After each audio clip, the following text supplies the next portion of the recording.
Hello guys, আসসালামু আলাইকুম। কেমন আছেন সবাই? আজ ভাই ব্রাদার নিয়ে সুন্দর একটি পিকনিকের আয়োজন ছিল। তো সবাই মিলে খুব এনজয় করলাম। তো দেখতে পাচ্ছেন সৌদি প্রবাসী সামিউল হাসান, তিনি কিন্তু আজকের এই পিকনিকের সমস্ত রান্নাবান্নার দায়িত্ব নিয়েছেন এবং তিনি খুব সুন্দরভাবে রান্না করেছেন। তো আমি আপনাদের রাতের দৃশ্য, আমার এখানে পিকনিক স্পট হয়ে গেছে। তো আসলে রাতের যে রান্নার দৃশ্য সেটি কিন্তু আপনাদেরকে দেখানোর চেষ্টা করছি। যাই হোক, আসলে ভাই ব্রাদার নিয়ে পিকনিক করার আলাদা মজা রয়েছে।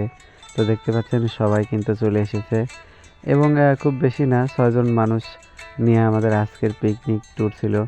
তো আসলে আমরা কষা কষা মুরগির গোশত এবং সাথে রয়েছে পোলোয়া।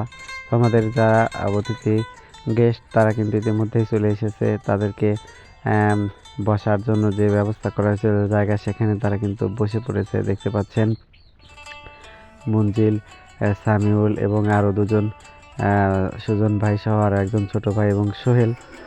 তো সোহেল কিন্তু এখনও আসেনি, যার কারণে তার জন্য আমরা কিছুটা সময় অপেক্ষা করছি। রান্নাবান্নার কাছে শেষে সবাই গল্প করছে।